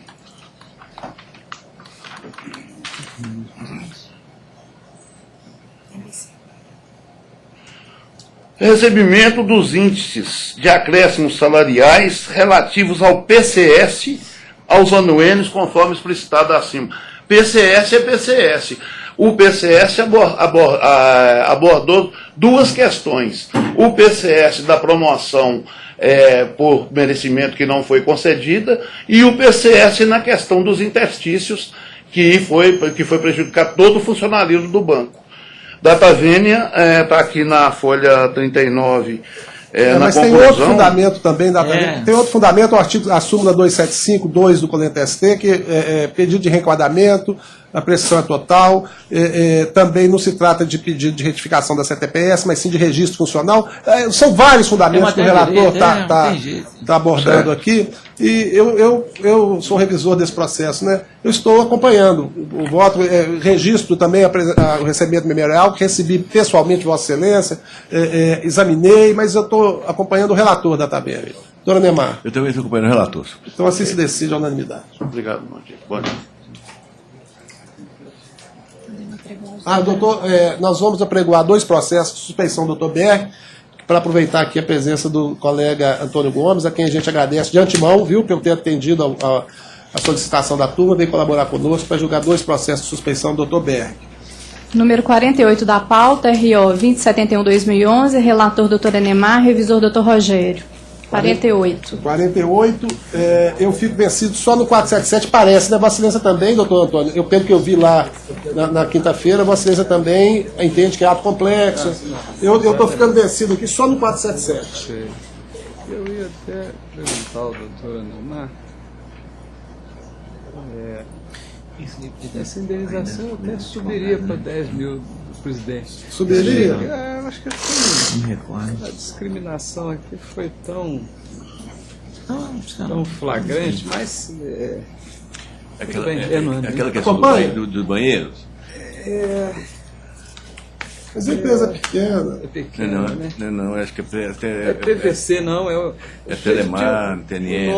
O nome num cano de PVC, tinha que levantar o cano com o nome dizendo: eu sou o último, eu sou o pior vendedor daqui. E andar lá na sala com isso aí. Não, eu não me oponho, não, senhor presidente. Eu não me oponho a ampliar. Foi 2 mil na primeira instância. Já está pondo para 4, né? Eu estou propondo para 4. Deixa eu ver se eu estou propondo, se eu estou mantendo. Não, eu estou mantendo 4. Mantendo, a excelência estaria mantendo. Eu não me oponho a ampliar para que o recurso de ambas as partes. Exatamente. Eu encampo a... Encampa? Então, dá provimento... apoio preliminar de quantas razões? No mérito. Deu provimento parcial ao recurso do autor para elevar para R$10 mil o valor da indenização por dano moral. E negou provimento ao recurso da reclamada. Ficando eu vencido na multa do 477, Aí tem que alterar o valor da condenação, senhor presidente. Só na multa do 477. Esse processo está aí, ô Geraldo? 48? Tá. Então vai aumentar no valor da condenação 6 mil, né? Isso.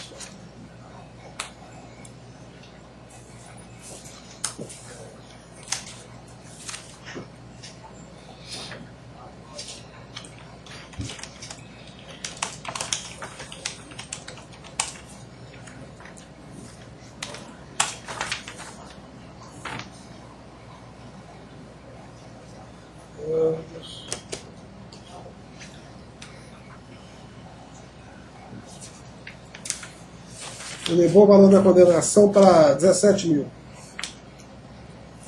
Das custas para 340.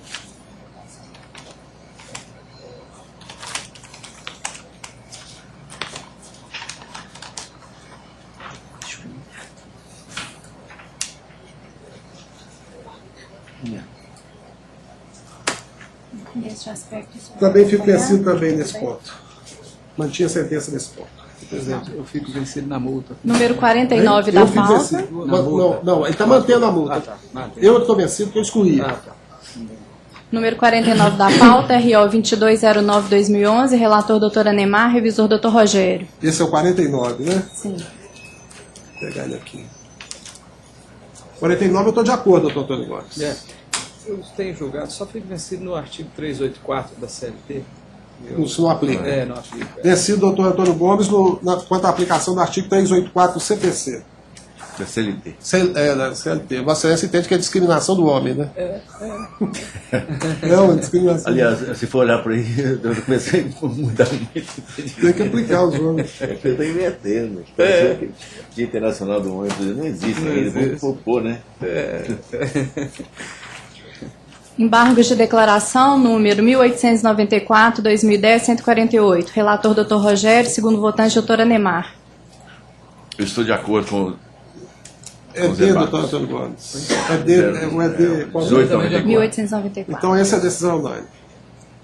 Ok. Não.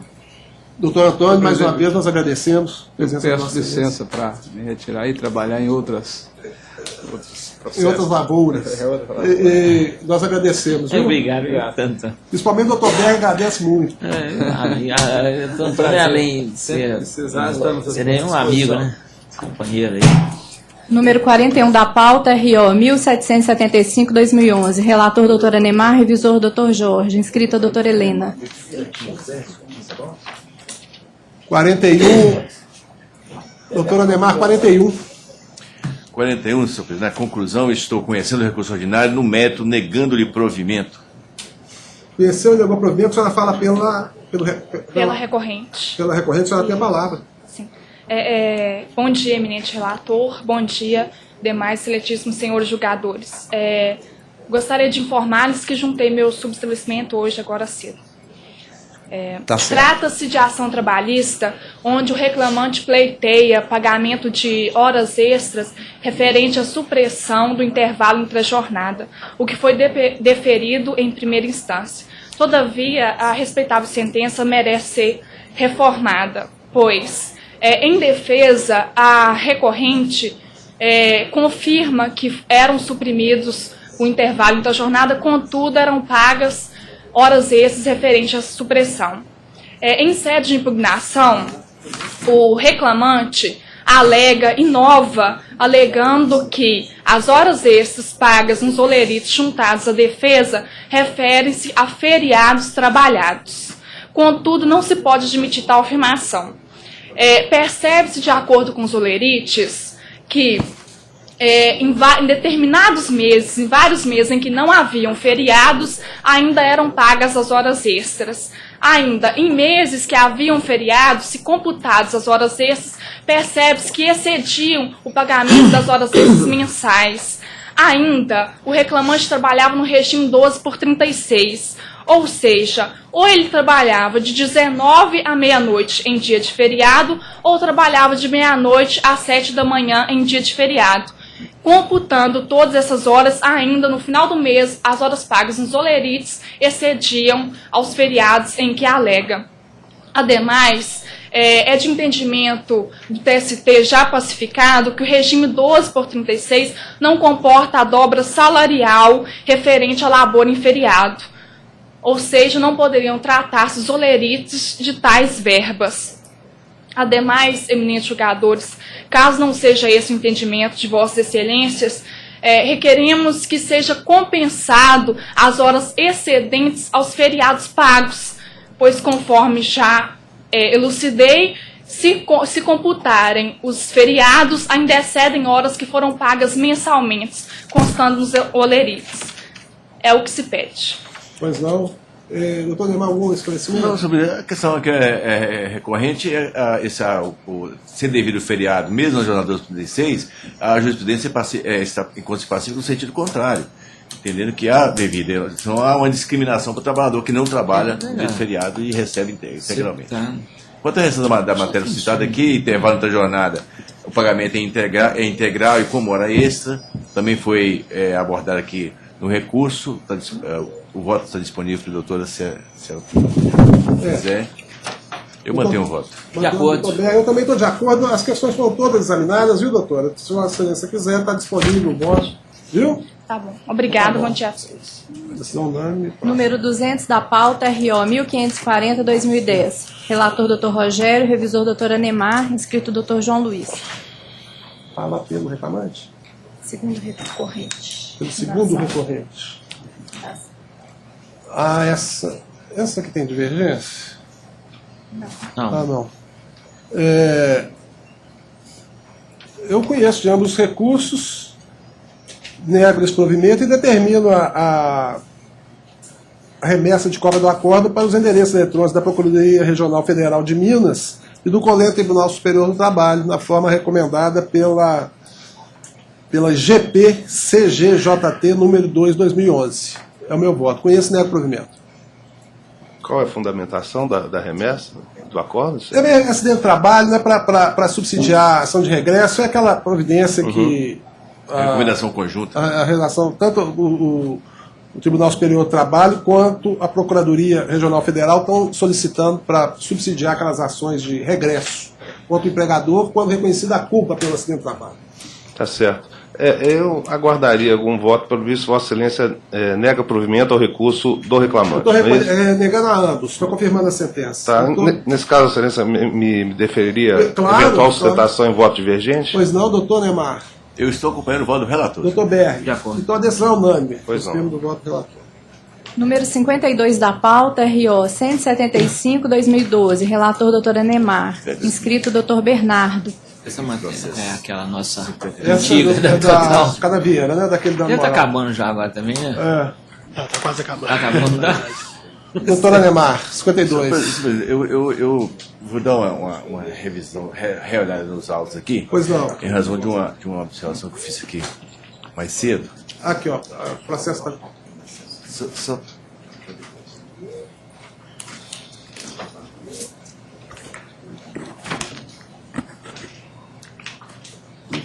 Esse convite foi porque teve recorrente para ter ação.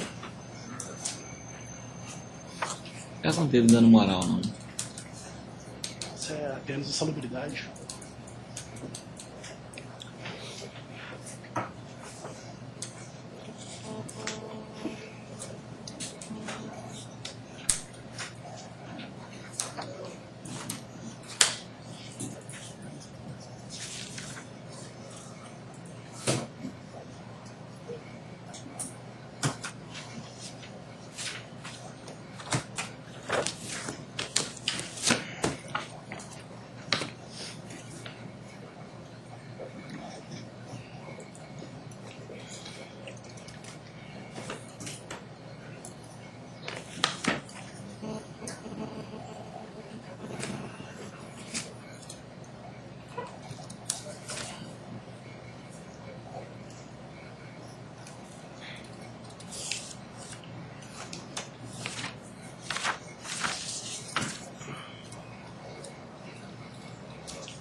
Senhor presidente, a razão desse reexame aqui, assim, aqueles processos em que utilizam o laudo pericial de outros processos que vão fazendo referências e perdendo referências. Cada referência que se faz, ele perde algum elemento que leva a...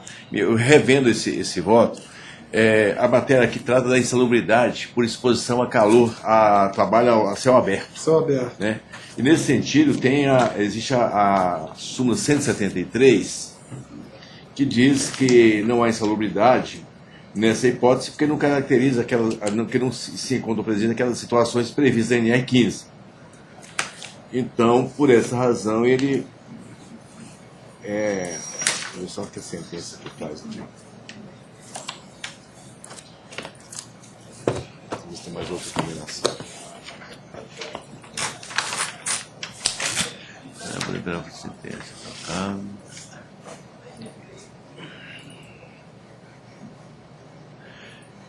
O recurso versa apenas sobre a insalubridade, senhor presidente. Eu estava propondo aqui de se negar esse provimento, mas a proposta de voto é no sentido de conhecer o recurso, ir no mérito, dar provimento para excluir da condenação o adicional de insalubridade, investir o ônus da sucumbência.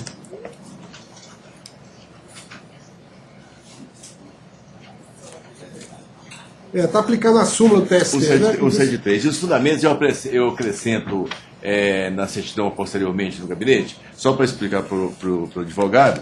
Os fundamentos é que é o entendimento da súmula, e essa turma também vem entendendo assim, de que a insalubridade por exposição a raios solares, por trabalho a céu aberto, ela não se encontra, não dá ensejo ao adicional, porque não se enquadra nas hipóteses previstas em NR15.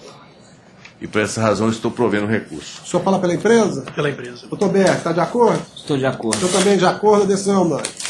Aí eu complemento o fundamento do gabinete. Não, esse é para excluir o adicional. Para excluir o adicional. Dá provimento para excluir o adicional. Pela ordem, excelência. Pela juntada de subestabelecimento. Está deferido. Ok, obrigado. Bom dia. Número 117 da pauta, RO 1649-2011. Relator Dr. Jorge, revisor Dr. Rogério. Inscrito Dr. Felipe. 117? Sim. Eu tinha feito até uma anotação para a turma aí. Porque quando tem hora que eu fiz uma anotação aí na cabeçada do voto, mas só mesmo para pontuar, né?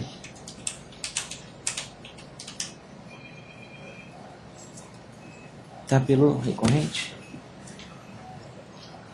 Ele fala pelo recorrente. Pelo banco, né? Tá, eu estou conhecendo o recurso ordinário deposto pelos reclamados, rejeitando as prioridades de competência do Justiça do Trabalho, de inépcia do inicial e do cerceamento de defesa. No método, dando provimento para, julgando improcedente a presente ação, excluída a condenação, pagamento de diferenças salariais advindas da equiparação salarial, bem como das diferenças de complementação de aposentadoria. Custo pelo reclamante no valor de R$ 800, calculado sobre 40 mil, valor atribuído à causa isento. Conheceu e negou, o senhor aguarda o voto divergente. Sim, eu estou de acordo, doutora Neymar. Eu estou de acordo, senhor presidente. A decisão é unânime nos termos do voto do relator. Obrigado. Número 214 da pauta, RO 196-2012. Relator Dr. Rogério, inscrito Dr. Bernardo. 214, eu registro aqui que recebi um extenso memorial da IC Contratos, né? Mas a questão é já exaustivamente debatida aqui na turma, é uma questão realmente controvertida, mas nós estamos mantendo ainda o entendimento que já pacificado aqui no sentido de dar provimento parcial aos recursos para afastar a rescisão direta do contrato de trabalho e excluir da condenação as verbas rescisórias. Excluir também as diferenças salariais decorrentes de reajustes e reflexos e autorizar a dedução da cota do empregado no custeio do ticket de refeição. Nos demais aspectos, eu confirmo a sentença por seus próprios jurídicos fundamentos, nos termos do artigo 895, parágrafo 1º, inciso 4 da CLT. Inclusive quanto ao valor da condenação, que permanece compatível. O senhor tem a palavra. Excelentíssimo senhor presidente e demais integrantes dessa nobre turma julgadora. A sustentação oral pautaria-se por um equívoco, pelo que eu entendi, já reconhecido pelo voto condutor, do reconhecimento do vínculo empregatício durante o processo seletivo da empresa. E, com base a um equívoco também considerado como um reajuste de 4,24%, que não consta da ACT da TIM, como equivocadamente apontado pelo nobre juiz Acor. Além disso, excelências, ciente do entendimento já pacificado no âmbito deste tribunal,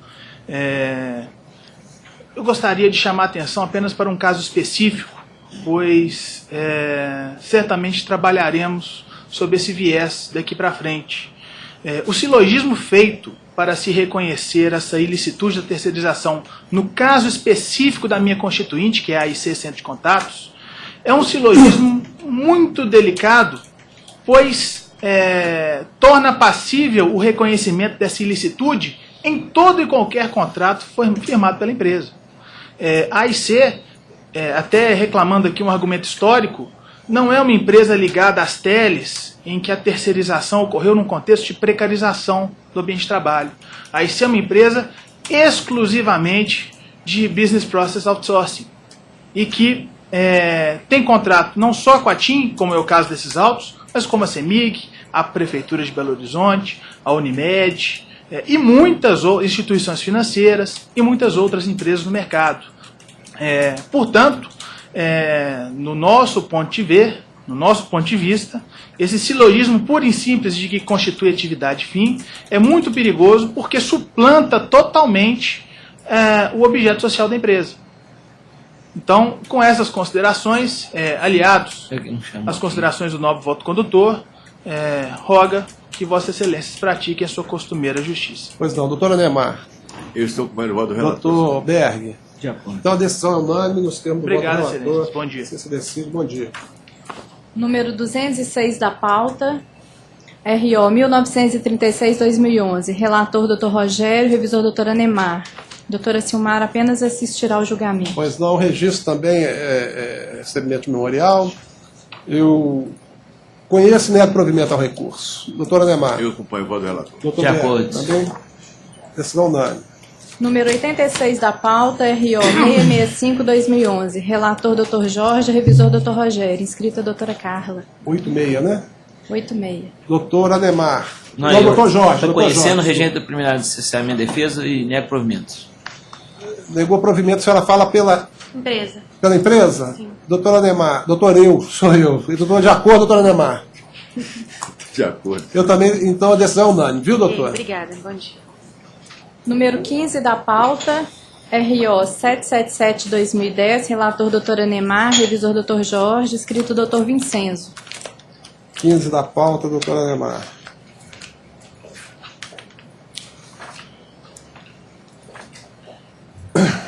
Eu, em conclusão, estou conhecendo o recurso ordinário interposto pelo segundo reclamado e, no mérito, nego-lhe provimento. Conhecendo o nego provimento, o senhor tem a palavra, doutor. Bom, esse caso é o caso de um motorista da autarquia, Banco Central do Brasil, que faz ele pede equiparação ao vigilante. Nós temos uma outra ação idêntica, que foi julgada pela 8ª turma, e a 8ª turma julgou totalmente improcedente o pedido. Em primeira instância tinha sido julgado improcedente, a turma confirmou o julgamento. Então, qual que foi a questão, o que motivou a 8ª turma a julgar a ação improcedente?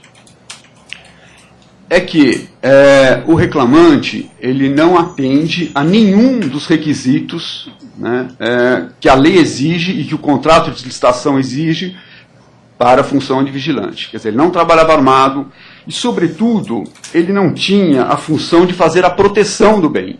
Quer dizer, o que diferencia o vigilante do motorista é a função de fazer a proteção armada do bem.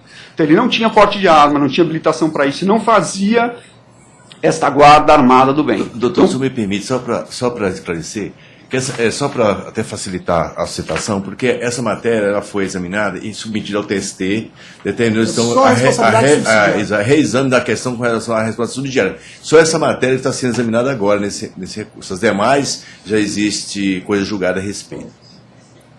Ok, então aí a questão é a questão... da responsabilidade subsidiária. Sim, da culpa em vigilando. Né, da culpa em vigilando. Isso. Veja, é a questão de interpretação, quer dizer, a 8ª turma entende que não é vigilante. Quer dizer, como é que o Banco Central vai fiscalizar o entendimento do tribunal? Culpa em vigilando, quer dizer, não há como fiscalizar a interpretação do tribunal.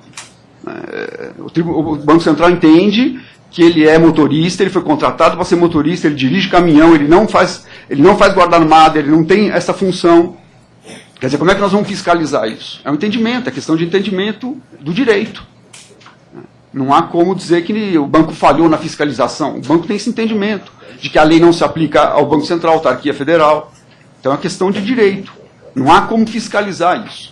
Então, não há fiscalização, essa empresa contratada está cumprindo as suas obrigações trabalhistas. Isso o banco tem que... Quem se beneficia de trabalho de terceiro... Estou falando entre quem se beneficia, colegas servidores públicos. Mas o tribunal também tem que... Quem se beneficia do trabalho de terceiro tem que ver se o empregador está cumprindo as obrigações trabalhistas e previdenciárias. Sim, sem dúvida. Mas aí a questão ele diz que é vigilante. O Banco Central entende que ele não é vigilante. Ele é motorista. Ele foi contratado para ser motorista. Ele não foi contratado para ser vigilante, ele não tinha essa função. Agora, se ele foi desviado lá, se ele prestou serviço de vigilância a quem? Ao Banco Central. Ao Banco Central. Ao Banco Central. O Banco Central, vem cá, eu constatei esse moço como motorista, o que ele está fazendo aqui na portaria? Essa premissa já foi superada. Superada, essa matéria está superada. Agora, se ele era vigilante, cabia o Banco Central fiscalizar. Eu acho que sim, cabia. Mesmo que não fosse vigilante, também cabia o banco fiscalizar. Porque essa é questão do contrato. O próprio contrato prevê que cabe ao tomador fiscalizar a execução do contrato. E nessa execução se inclui, inclusive, o cumprimento das normas trabalhistas. Pois não, o doutor Berg está de acordo, eu também estou de acordo, a decisão, Mário.